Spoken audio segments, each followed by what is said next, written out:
แล้วน้องหน่อยค่ะละครตัวเต็มเสียละครเลยน้ำมาตัวเพ่งมาเพ่งแต่น้ำมันยังมุดตัวเลยเมนูตัวเต็มในห้องเลยโอเคตัวนี้แหละคนที่หนึ่งน้องเหรอลำดับที่หนึ่งนะคะนางสาวปวีณายางหมื่นชื่อเล่นชื่อน้องหนูนาอายุ 20 ปี อยู่บ้านใหม่พัฒนาใต้เชียงแสนโอเคอาชีพนะคะเป็นนักแสดงหนังสั้นสัดส่วนนะคะน้ำหนัก 51 ส่วนสูง 165 อก 34 เอว 27 สะโพก 38นับดีอัตองเพกะเหรออัตองเพกะนะปวีณายังมือแล้วคุณอะไรอายุชั่วโมงไม่เนื้อนะนูนาแล้วคุยเจอากูชื่อกูเหรอบ้านใหม่พัฒนาใต้เชียงแสนเลยอายุน่าก็อายุนั้นนักคนนึงอ่ะทีละปาเราประเด็นอย่างกันเหรอที่มีในวิดีโอทอหนังสั้นทอเลยคืออายุนานะคนเนี้ยน่าชิดกิโลกันเยอะหรอน่าอายุผู้พอนะคนเนี้ยที่ยักษ์กูเชื่อน่าอายุอยู่หรออายุอยู่นะคนเนี้ยนี่ที่สี่และย้อนเยอะเราเขาต้องพูดเต้นใช่ไหมโลยอดชาเลนจ์กันเลยคำมามาทุ่งกันเลยคำมามาทุ่งอ่ะลำดับต่อไปนะคะนางสาวสุดารัตน์เชอมือชื่อน้องไทยนะคะอายุ 20 ปีอยู่หมู่บ้านใหม่พัฒนาสัดส่วนน้ำหนัก 50 ส่วนสูง 164 อก 36 เอว 26 สะโพก 36เราก็จะพูดในสิมาเด็กคือคำมาเด็กที่คำเป็นนุ่มหนึ่งของศิลปะเกย์ก็ดูเด็กคืออันนั้นนางสาวสุดารัตน์เชอมือชื่อมึงมาเลยชื่อมึงมาเด็กชื่อมึงมาตัวใจเราก็เหมือนยาเลยที่ไม่แน่อายุยุคพอนะคนเนี้ยที่ยักษ์กูชิงอายุน่ะมีช้อนในสักกี่งานกิโลยังไงเลยน่าอายุอยู่นะคนเนี้ยที่สี่อายุก็นะคนเนี้ยชื่อโก้เดี๋ยวไม่ชื่อมาตุ้มในเล่นหนึ่งนะคนเนี้ยตัวยาแดดเลยครับมาลำดับต่อไปนะคะนางสาวนีนูนเชกอชื่อเล่นชื่อน้องฟ้าอายุ 19 ปี อยู่บ้านรุ่งเจริญนะคะน้ำหนัก 48 ส่วนสูง 157 อก 34 เอว 24 สะโพก 32คือนับวันสมัยที่กันได้นะผู้มีน้องชื่อก็มาจะหรอกนะกูชื่อกูเลยก็เพื่อนนะคนนี้ลุงเจริญอาคาจังหวัดลุงเจริญอาคาอุปมาหรอเดี๋ยวมาอุปมาจ่าหรออายุน้าคนนี้ที่เยโลยุคพอนะที่ยังที่สี่น้าอายุของน้าคนนี้สมชื่ออายุอยู่น้าคนนี้สมชื่ออันที่สี่มีชื่อแล้วกันหรอที่ไม่แน่คำว่าเราก็จะพูดใน10 minutoเราก็เต็มมาในยี่ปีนี้ดิลำดับต่อไปนะคะนางสาวสารินบุญธรรมชื่อเล่นชื่อน้องเมษา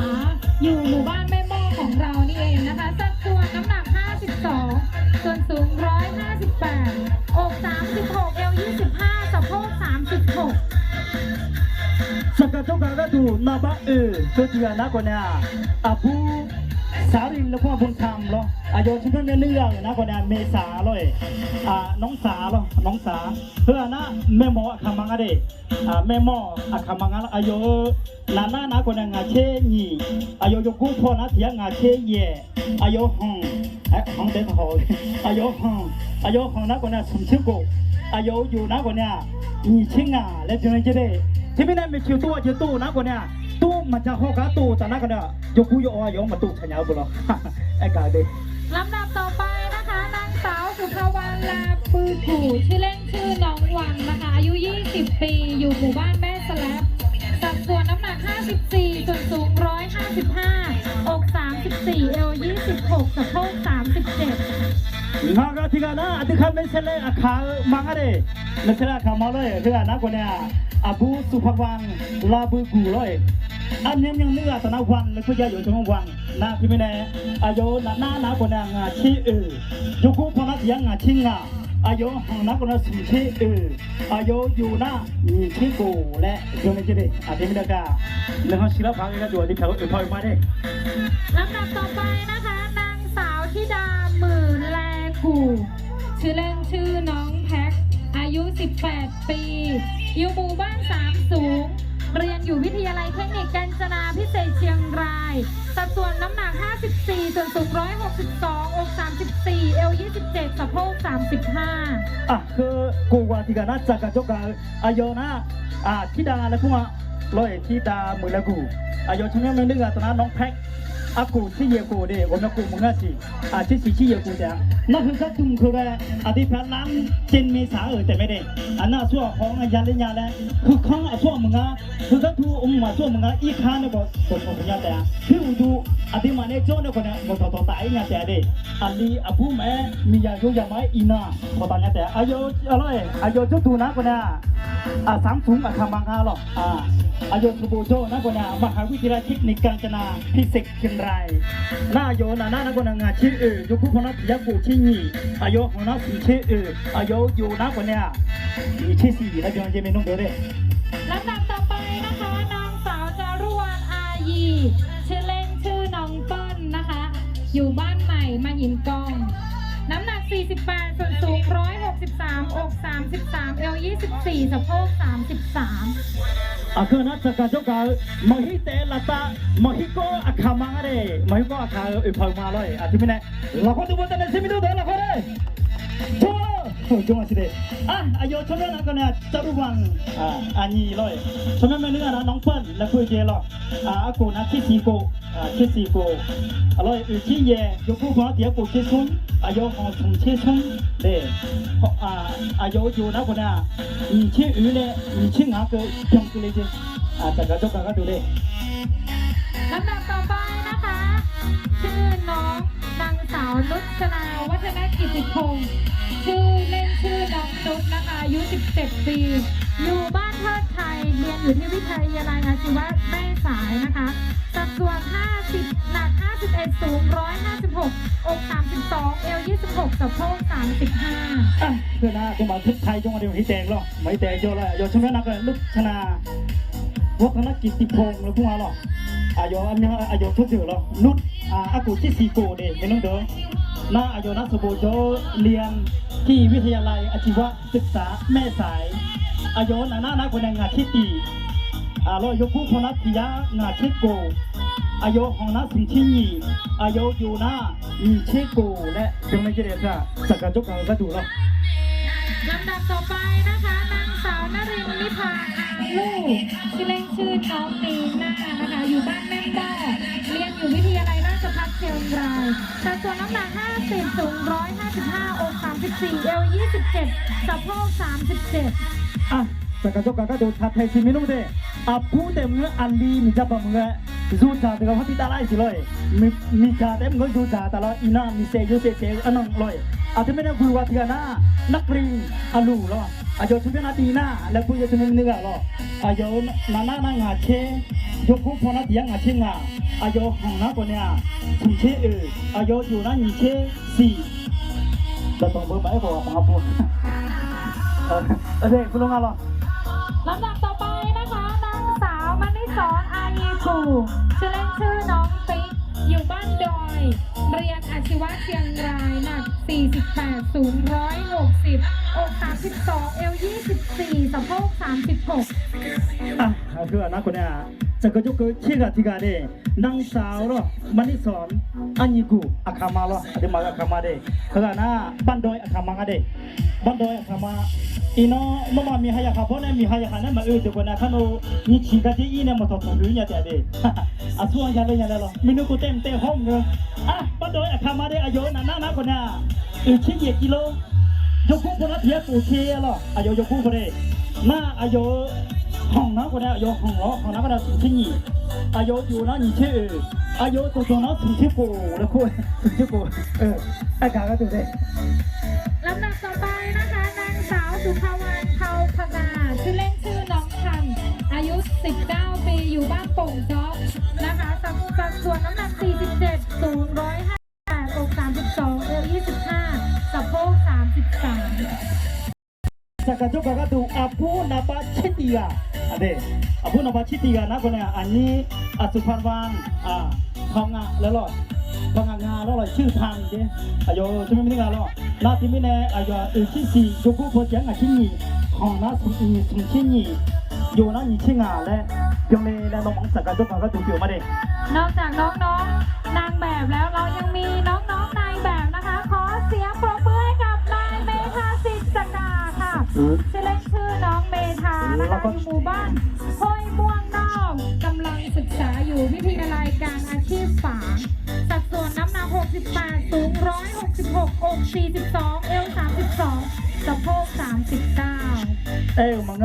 mangala ado ka jona abu yuwanya e mala suloi abu te mu ali ye choli de nga de no mang le hmla sa tha ne no mang jam mo ne le je thali de le e ka mo ni cha pho ali lo anyi ga naเมธาสกาและลอยชื่อเล่นเมธานะก็อายุนานากูเชเยอายุผู้พนักยากูเชโกอานาโยหนะอือขี้หีอายุอยู่นะคนเนี้ยสมขี้หีเลยลงมาอาบูเดมินโกเต็มเขาทำเลย ลำดับต่อไปนะคะนายกสิดิษฐ์แซกแคะอายุ 20 ปี ชื่อน้องกิตอยู่บ้านห้วยม่วงนะคะสัดส่วนน้ำหนัก 73 สูง 170 อก 44 เอว 33 สะโพก 40 อันนี้ยุจาเหรออันนี้ยุจากันนะกสิดิษฐ์เลยเซแค่อากูยิชิกูโยนะคนเนี้ยนาสิชิสโลยกผู้พนักเสียสีเชผู้เสือให้ยังมันเยอะเลยถึงเมนูเดียวเสียสีเชนะตัวก่อนชัวร์ที่พ่ออ้อยก็ไม่ใหญ่เนี่ยไม่นะอายุผู้พนักเสียสีเชแล้วอายุอยู่นะวันนี้สมเชชุ่มเลยจังเลยจะเด็กอ่ะแต่ก็จบกันก็ดูหรอลำดับต่อไปนะคะนายคณินชาวพระคุณชื่อเล่นชื่อน้องเสือนะคะอายุ 24 ปีอยู่หมู่บ้านห้วยม่วงนอกกำลังศึกษาอยู่ศูนย์การเรียนรู้คริสเตียนไทยเกาหลีสัดส่วนสูง 169 เอว 32 อก 38 สะโพก 39 หนัก 73อันนี้ยุจาถึงกันนะคนเนี้ยอายุชุ่มนะคนเนี้ยเลยคะแนนชาวพระคุณชื่อเล่นชื่อเสืออากูอีเชอากูอีชื่อบ้างคุยม่วงนอกจังหวัดเดียวเดหน้ายอสมุทรนาเรียนศูนย์การศึกษาคริสเตียนเกาหลีปีสุดท้ายอากูอาซา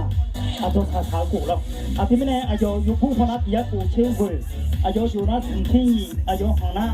ถึงที่เย่เลยอายุจะมานับถึงชื่อเวอร์และยังเลยเย็นต้องมังจักรจุกันในหมู่หันยาเจเลยลำดับต่อไปนะคะนายจิตที่วัดชื่อเล่นชื่อน้องจิตนะคะอายุ 18 ปีอยู่หมู่บ้านจากคำน้อยเรียนอยู่ที่โรงเรียนสหศาสตร์น้ำหนัก 75 ส่วนสูง 180 อก 42 เอว 30 สะโพก 37อันนี้ได้เถื่อแล้วยกมือเถื่อแล้วอายุช่วงนั้นจิตที่วัดแรงอร่อยอายุถึงนะอายุช่วยไม่เลือกแต่นะจิตอากูนะที่จะปลูกก็เลยที่จะปลูกเลยอายุกิโลนะ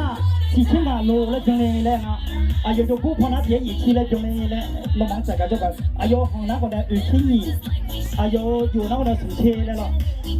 ลำดับสุดท้ายของการเดินแฟชั่นโชว์ในวันนี้จะเป็นการเดินแบบคู่นะคะคู่บ่าวสาวมาในรูปแบบของคู่บ่าวสาวนั่นเองนะคะชื่อน้องกันสุดาสุภักษรปุญชัยนะคะชื่อเล่นชื่อน้องวันอายุ 20 ปีอยู่บ้านดอยหล่อสัดส่วน 158 เอว 25 อก 38 สะโพก 32 หนัก 46 และนายดานายจ่าอูชื่อเล่นน้องสุยอายุ 19 ปีอยู่หมู่บ้านห้วยสลัดสัดส่วนสูง 190 เอว 36 อก 44 สะโพก 43นี่ทีละตอนจะล่าเนี่ยอาซาซากูเลยคือนักคนเนี่ยอาซาซากูแล้วอากูที่อาซาคือนักคนเนี่ยกันสุดาเลยสุภัทรของไทยชื่อเล่นบังเนาะอากูชื่อกูเลยบังโดยหล่ออายุสัดส่วนจะพูดนะยังอาชีพเย่อายุอยู่นักคนเนี่ยเช่นอายุของหน้าถึงที่เย่เลยที่แม่เทียนักดนายเจ้าอูอายุทั้งนี้ไม่เลือกนะน้องตุ๋ยเราเคยเจอแล้วกูชื่อกูอาทิตย์เด็กหน้าหมู่บ้านห้วยสลักจุงเอาหรอยกผู้คนเดียวหุ่นเชอายุอยู่นักคนนั้นถึงชื่อกูเลยก็ไอ้การก็ถูกหรอกนี่ก็เป็นการเดินแฟชั่นโชว์ของน้องๆในแบบนางแบบจากร้านเมษานะคะซึ่งตื่นเต้นแทนน้องๆมากเลยนะคะมีผู้ชมแล้วก็มีแขกผู้มีเกียรติแล้วก็มีช่างภาพช่างกล้องมากมายในวันนี้ถือว่าเป็น เกียรติมากๆเลยที่ได้เป็นส่วนหนึ่ง ใช่ ใน ถือว่า การมาเป็นพิธีกร ถือว่าเป็นเทศกาลลงชิงช้าในระดับนานาชาตินะครับ นานา กระแส ชาติเลยว่าได้ เพราะว่ากระแสการตอบรับคือโอ้โหสุดยอดนะครับทั้งประเทศ คือนายกองค์การบริหารส่วนตำบลแม่ตรงในคือจัดขึ้นโดยนายกปิยเดชนะนายกปิยเดชคุณพิทักษ์กุลนะฮะก็อันนี้เป็นตัวแทนชาติพันธุ์เนาะ นะคะทุกๆปี แล้วก็อารันนะครับอารันเครื่องเงินอยู่วัดสังกองตรงข้ามกับ อันนี้คือวันนี้โปรโมชั่นพิเศษอาจจะมาเพื่อตรงชั่วทุโฮโลจะต้องจะลาเกออารันเครื่องเงินลอยอีนอชื่อนะคนในโปรโมชั่นจะยกโปรเลยรับทันเนี่ยมาเจหรอนักที่มีในอดีตพี่เจเนี่ยคือหลักยาหรอ ชุดสนับสนุนการเดินแบบจากร้านเมษาชุดเครื่องเงินจากร้านอลันเครื่องเงินนะคะในการสนับสนุนให้เดินแบบในครั้งนี้ ได้ข่าวว่าวันนี้เป็นโปรโมชั่นพิเศษนะ ก็ขอบคุณทีมงานช่างภาพที่สายลมดอยนะครับแล้วก็ผู้ช่วยช่างภาพน้องทีแล้วก็น้องออกด้วยเนาะนะครับ อันนี้คืองานแต่งขึ้นบ้านใหม่ก็บอกได้ราคากันเองนะครับสายลมดอยนะ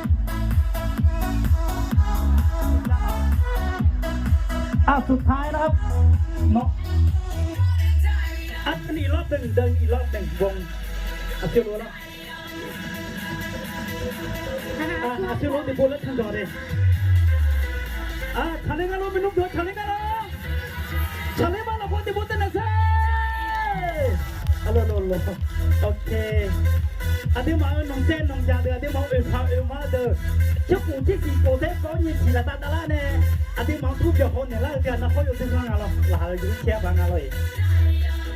งานนี้จะเกิดขึ้นไม่ได้เลยนะคะถ้าขาดพี่เจนเป็นร้านเจ้าของร้านเมษานะคะซึ่งก็เป็นเกียรติอย่างยิ่งเลยที่ได้คิดแบบออกแบบการตัดชุดอาคารหรือว่าชุดประยุกต์ออกมาแบบดีไซน์ปัจจุบันนะคะปัจจุบันเนี่ยชุดประจำชนเผ่าก็ถือว่าเป็นเอกลักษณ์ของทุกชาติพันธุ์นะคะเรามีเอกลักษณ์เป็นของตัวเองเราสามารถ Mà cả nhà với cả nhà người chứ